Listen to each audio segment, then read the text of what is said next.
বেয়াদবের দলে রাখতো কমিটির কখন লাস্তি মারলাম এই কথা কম বলেন বেয়াদব। অনেক মসজিদ টাইজ করো, ছাদ লাগাও, এসি লাগাও, ইমামের ঘর উন্নত করো না। ইমাম সাহেব টিফিন বাড়িটাও ময়লা। ইমাম সাহেবকে জায়গা হয় 1 কোটি 1.5 কোটি টাকা দিয়ে মসজিদ নির্মাণ করো। ইমামের জায়গা হয় সিঁড়ির নিচে, ইমামের জায়গা হয় মিম্বরের সামনে সিবাদা মরা মানুষের খাড়ের লগে। ওই বেয়াদবের দলে রাখতো কমিটির কখন লাস্তি মারলাম পার টাকা। এইসব কমিটির কপালে কিংবা মারলাম লাস্তি মারলাম, যে কমিটি ইমামকে সম্মান দিতে পারে না। এই কথা কম বলেন বেয়াদব, কথা কম বলবেন। মসজিদ এখানে আদব রক্ষা করতে হবে। আমি কাউকে ভয় করি? আমি কাউকে গুনাহ করি? আমি কি ওয়াজ করে খাইতে হবে, ইমামতি করে খাইতে হবে? ফ্যান কেন কেন করতেছেন আপনারা? সাবধান, মসজিদের কমিটি হোক। কি হয়েছে আপনার সেক্রেটারি? মসজিদের ইমামের সবচেয়ে সম্মানিত ইজ্জতওয়ালা চাকরি হলো ইমামতি। আল্লাহ বলেন ইমাম সাহেবকে কদর করো, সম্মান করো, আলেমদের পিছে নামাজ পড়ো, সম্মান করো, ইজ্জত করো। আজকে দেখা যায় মসজিদে ইমাম আর কমিটির মধ্যে আগুন আর দ্বন্দ্ব, নাই কবরের ভয়, না হালালের ভয়, না ফর্দা ফসিদার ভয়। ইমাম রেখে বাড়ি লইয়া যাচ্ছি আমার বাইতে খানান। ইমাম ও বেফর্দার ঘরে বেফর্দা গোলামে, হ্যাঁ বেফর্দা কমিটির ধরে সেক্রেটারির বাজার লইয়া যায়। ওই ইমাম মনে করতে হবে বেজাল আছে। যে ইমাম সেক্রেটারিকে ভয় পায়, কমিটিকে ভয় পায়, অনেক ইমামের বেতনও দেয় না।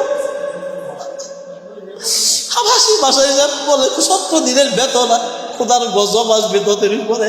অনেক মসজিদ টাইজ করো, ছাদ লাগাও, এসি লাগাও, ইমামের ঘর উন্নত করো না। ইমাম সাহেব টিফিন বাড়িটাও ময়লা।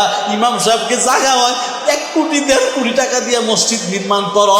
ইমামের জায়গা হয় সিঁড়ির নিচে, ইমামের জায়গা হয় মিম্বরের সামনে সিবাদা মরা মানুষের খাড়ের লগে। ওই বেয়াদবের দলে রাখতো কমিটির কখন লাস্তি মারলাম পার টাকা। এইসব কমিটির কপালে কিংবা মারলাম লাস্তি মারলাম, যে কমিটি ইমামকে সম্মান দিতে পারে না। যে কমিটি ইমামদেরকে এই কথা কম বলেন বেয়াদব, কথা কম বলবেন। মসজিদ এখানে আদব রক্ষা করতে হবে। আমি কাউকে ভয় করি? আমি কাউকে গুনাহ করি? আমি কি ওয়াজ করে খাইতে হবে, ইমামতি করে খাইতে হবে? ফ্যান কেন কেন করতেছেন আপনারা? সাবধান, মসজিদের কমিটি হোক। কি হয়েছে আপনার সেক্রেটারি? আমি তো বললাম মসজিদের কমিটি দিয়ে কপাল লাথি মারলাম, যে কমিটি ইমামের যথাযথ সম্মান ইজ্জত দিতে পারে না। কোটি টাকাটা মসজিদ নির্মাণ করে, কোটি টাকার এসি লাগায়, মসজিদের ইমামের বেতন 10,000 টাকার বেশি হয় না। ইমামের সম্মান, ইমামের ঘরটা বানাই একবারে বেড়া টিন দিয়ে বেদবে গাদার বলেরা। এইসব যেই মসজিদের ইমামকে সম্মান দিতে জানে না, ওই মসজিদের কমিটিদের কপাল লাথি মারলাম, খোদার গজব লানত তাদের উপর আসবে। কারণ মসজিদের ইমাম হলো নেতা, মসজিদের ইমাম হলো এলাকার প্রধান, মসজিদের ইমাম হলো সম্মানিত হোক ছোট। আবার গ্রামে গ্রামে বলে, আমার কাছে গতকালকের আগের দিন এক লোক আসছে, হুজুর দাওয়াত দিন আমাদের চাকরি সভাপতি, বেয়াদব মার্কা সভাপতি। আপনি চিন্তা করেন না আপনার চাকরি যাবে না? আপনি কিসের ভয় করছেন? রাখেন। যেই মসজিদ যদি এই মসজিদের হয়, এই মসজিদ আপনার আমি ইমামের চাকরি দিয়ে দিই। কি বলেন আপনারা এগুলো? যাই হোক, আমি গতকালকে আমার কাছে একজন আসছে কুমিল্লা দেবিদ্যা ইলেকট্রন থেকে দাওয়াত দিতে বলে। আমি বললাম তো আমি যখন প্রধান বক্তা, তো মাগরিবের পরে একটা বক্তা দিব কিনা?